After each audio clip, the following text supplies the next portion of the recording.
There's all the social expectations that you should fit in. There's all these pressures not to be yourself. And then what happens is you get sick. There are two basic needs that human beings have. One is for attachment.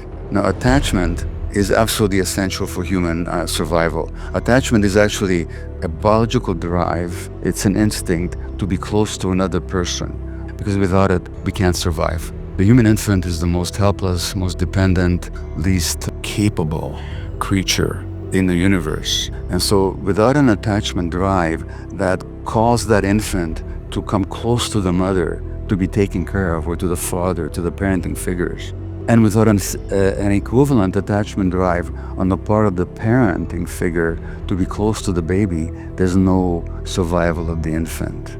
So the attachment drive is like a gravitational force that pulls two bodies together for the purpose of being taken care of or to take care of the other.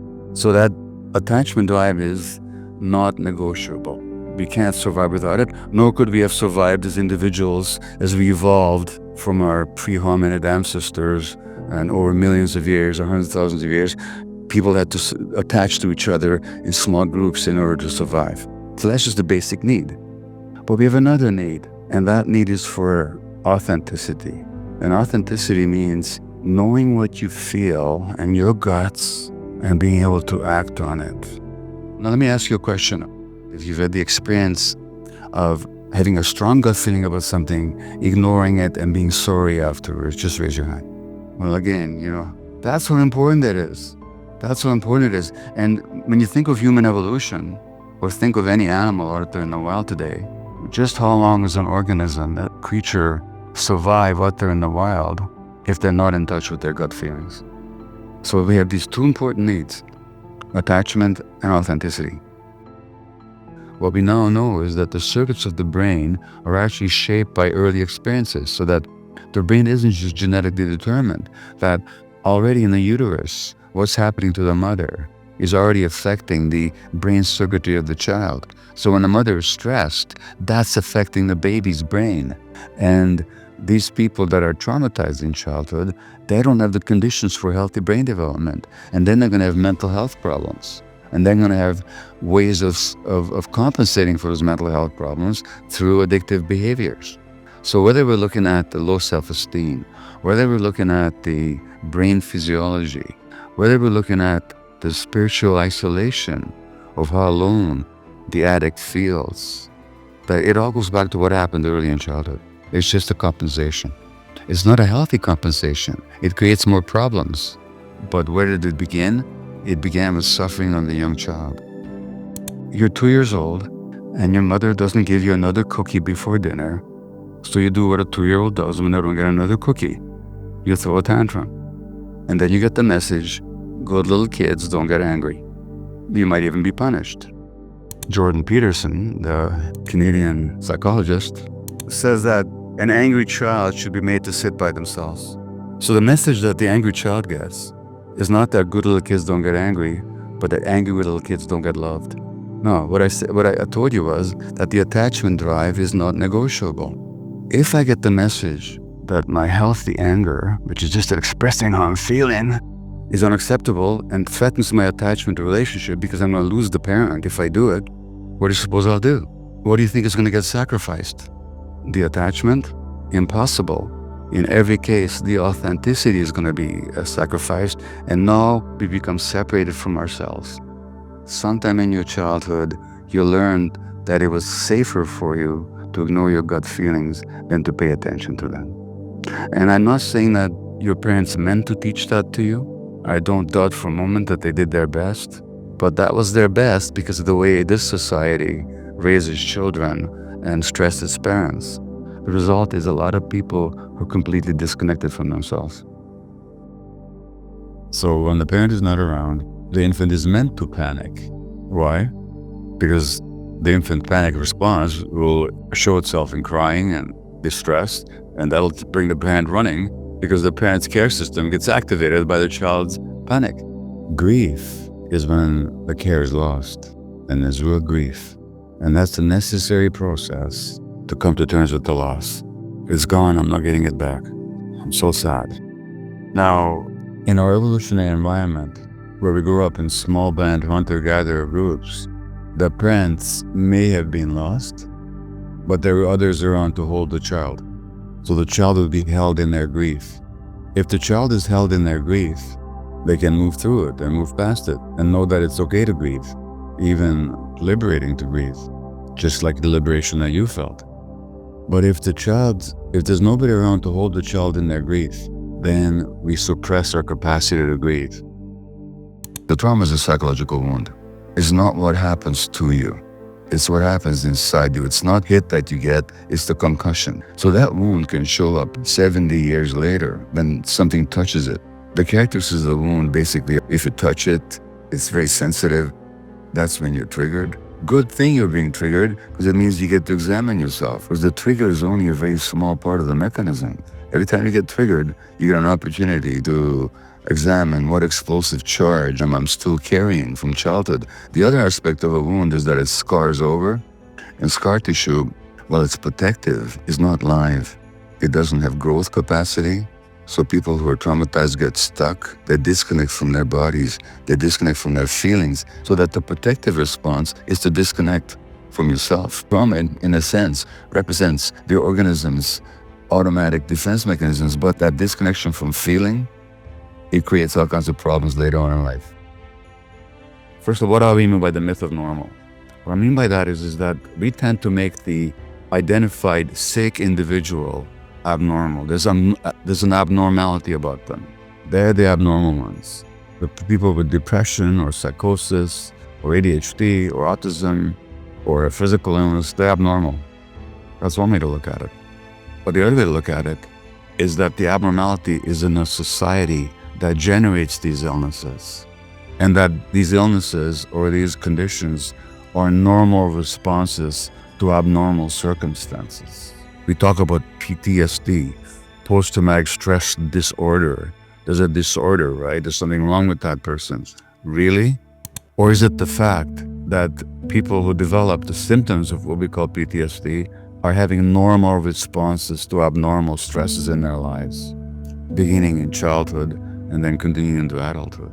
So where's the abnormality, in the individual or in the system? The difference between unhealthy anger and healthy anger is that healthy anger is about the present moment. I'm in my space right now, and you don't even have to call it anger, just call it healthy aggression. You're in my space, get out. It's when you don't do that, that the unhealthy anger builds up until you either totally suppress it, in which case you can get sick, or you explode, in which case you're gonna get fired, okay? But if you actually, when the boundary invasion happens, you stood your ground, you said, no, I'm sorry, this is not, then that's how you deal with it. That's what healthy aggression actually is. Okay, do you see the difference? Now, by the way, the role of anger then, healthy anger, I can just see the headlines. The role of healthy anger is to maintain your boundaries, to keep out what's unhealthy and unwanted and unwelcome. The role of emotions in general is to keep out what's unhealthy and unwelcome, and to let in what is desirable and welcome. So somebody else in another circumstance, you might want them to be very close with you. So emotions keep out what's unwanted and toxic. What about a society where people are told that they have to compete with everybody else to make it? Where the people that are the most acquisitive and the most aggressive are the celebrated successes that we're all supposed to emulate? Where inequality is built into the system and it's getting worse every day. There's a gender hierarchy, where there's misogyny as part of the culture, where we elect as our leaders people that we expect to lie to us. Nobody bats an eye when a politician lies. Would you have friends that lie to you all the time? But these are the people that we elect to power over and over and over and over again, or any party. I'm speaking in generalities, but these generalities are by and large stereotypical. And where our minds are filled with suspicion and selfish concerns, it all goes down in your mind. And if it's going to change, if we want to stop going to hell, if we want to put our foot on that ladder, that stairway to heaven, we're going to have to change our minds and look at the whole scene and the whole structure and the whole system with fresh eyes, without illusions. And the good news is that it's possible for the human brain to develop even later on in life. And that's called neuroplasticity, the capacity of the nervous system to develop new circuits in response to new experiences. So the question in the treatment of addiction or any other mental health problem is not just how do we control the symptoms, but what conditions do we have to establish under which people can develop new circuitry. This is not just a biological question of new brain circuits, it's also about a different relationship with yourself, a different relationship with other people and with the world. In other words, it's possible to reverse the trauma, but in order to do so, you have to have the right conditions. And the reason Western medicine does so poorly at chronic conditions of the mind and actually also of the body is that we isolate things and we're just trying to fix the isolated organism, and by and large, we try and fix it biologically. It all goes down in your mind. It has to do with how you see the world. And the Buddha said that 2,500 years ago. He said basically that with our minds we create the world. Now, if I believe that the world is a hostile place where your friends want to steal your house and your wife, and these are your friends, not your enemies. If that's what I believe, I live in a different world than somebody who thinks that the world is basically benign, that there's problems, but there's also love and support and possibility. Those two people live in different worlds. The first person who said that the world is a hostile place, dog-eat-dog world, where your friends want your wife and your friends want your house, that man is currently the President of the United States. He said that in so many words. And he wasn't crazy to say so.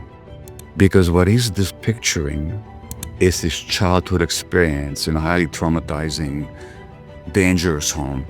So while the Buddha said that with our minds we create the world, what the Buddha didn't say, and that's modern psychology, that before with our minds we create the world creates our minds. And that happens pretty early in childhood. In my practice, I looked after young families, I looked after people of all ages, and I'll tell you what I've learned. The one thing I've learned many things, but the one thing that I can reduce it to or simplify it to is that virtually everything I ever saw, whether it was cancer, whether it was multiple sclerosis, whether it was depression, whether it was addiction, whether it was ADHD, whether it was colitis, rheumatoid arthritis, you know what it came down to? It came down to what happens to people's childhoods. In other words, the major contributor, I don't say the only, but the major contributing factor to the onset of illness, whether it's mental illness, physical illness, whether it's addiction, whether it's behavior problems, is what happens to people in the first few years of life. Illness is not an entity in itself. It is actually the manifestation of a person's life in a certain context, to which many factors contribute, but the psychological cannot be separated from the physical, and the physical and the psychological aspects of the individual cannot be separated from his or her social connections and existence, and therefore from the culture that they live in. And if we're going to be fully inclusive about human beings, I'll have to bring in another dimension, which of course is heresy in medical terms, which is the spiritual one. And so basically we're biopsychosocial spiritual creatures. And spiritual simply means that there's more to us than the little ego that many of us are hung up on and which rules this particular society. The second point I'm going to make for you is that disease is not a fixed entity. It's a process. And that process is not separated from that person's life.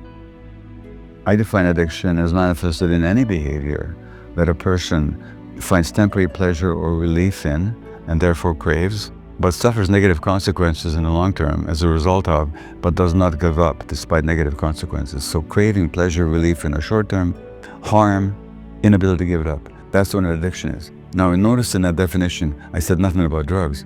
Yes, they could involve substances, some illegal like heroin, some even more toxic than heroin, but legal like alcohol.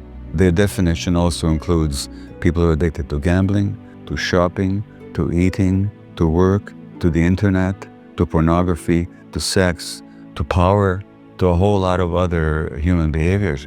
Why are we ostracizing a particular segment of the addicted population where virtually all of us in this particular stressful culture have some addictive patterns in our lives, or have had.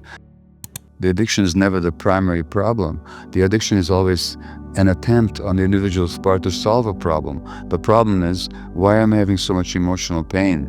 And how come I don't know how to deal with emotional pain? Why is there so much stress in my life? And how is it that I can't regulate my stresses without an addictive expression? Why am I lacking pleasure? If you're feeling shy and isolated and it takes a few drinks to loosen your tongue, what happened to you that you feel so scared of people? In other words, the addiction is not the problem. The addiction is actually an attempt at a solution. The problem arose because early in childhood, you were somehow hurt. Because when people are traumatized, a number of things happen. One is they begin to feel themselves as deficient, because children are narcissistic. And I don't mean that in the sense of any pejorative implication. What I mean by that is they think it's all about them. The Western was the most notorious area of drug use, by the way, is in Vancouver's downtown east side. The addiction then is an attempt to soothe the pain that's imposed by childhood trauma. Nobody wakes up in the morning and says, my ambition is to become a drug addict and break the law. I mean, think about it. It's a response to pain. Not only that, those traumatic experiences shape the brain itself, the physiology of essential brain circuits, in a way that'll bias that brain towards addictive behaviors, including with substances. We have more people using substances than anywhere else in North America. And 30% of my clients down there were Indigenous Canadians.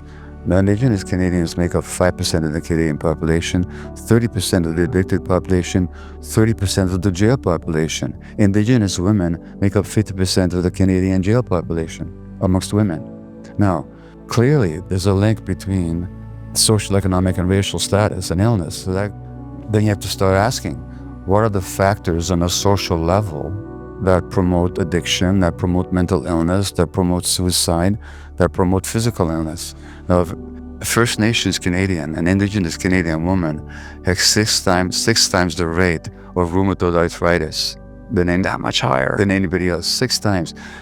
Women of color in the U.S. has much higher rates of autoimmune disease than non-people who are considered not people of color. Now, these problems are not genetic. The Indigenous population in Canada had no autoimmune disease before colonization at all. It's social, economic, racial, and historical. So that you can't help but notice these things. And by the way, I'm far from the first one. In the 19th century, there was a German physician, renowned in the history of medicine, Rudolf Virchow, his name was. And he said that politics is just the extension of medicine, that if we're going to deal with people's health, we have to deal with the politics. So this awareness is not new, but it's like that science and the mind-body unity that I was referring to, where we have the science, but the profession doesn't take it into account. Right. And it's the same with this link between the individual and society. Again, the medical profession does not take it into account, despite the abundant evidence.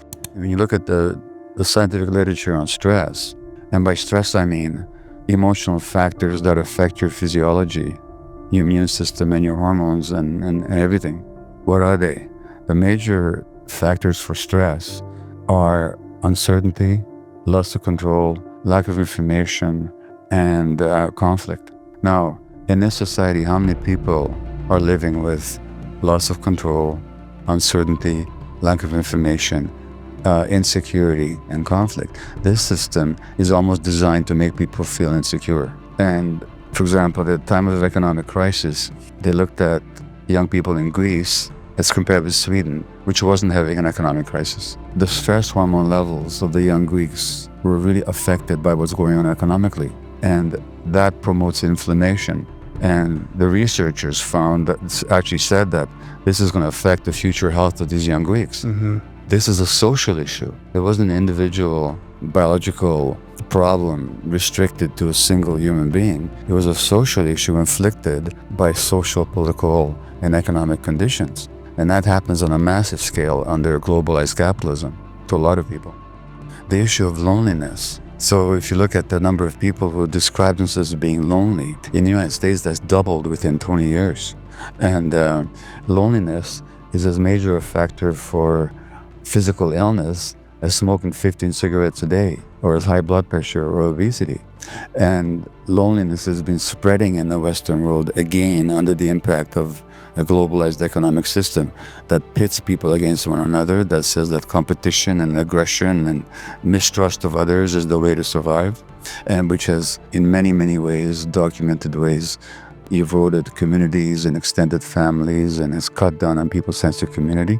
Loneliness is going up, and that's posing a major risk factor. People who are lonely get sicker faster, and they die sooner of their diseases. The way that fear shows up in most people's lives is in the form of anxiety, where it's no longer fear of a specific thing, it's just fear of the world. So that original fear that's meant to result in a cry for help now becomes chronic anxiety. So fear not dealt with gets ingrained as anxiety. It's no longer about anything specific. It's just being in the world is a source of fear.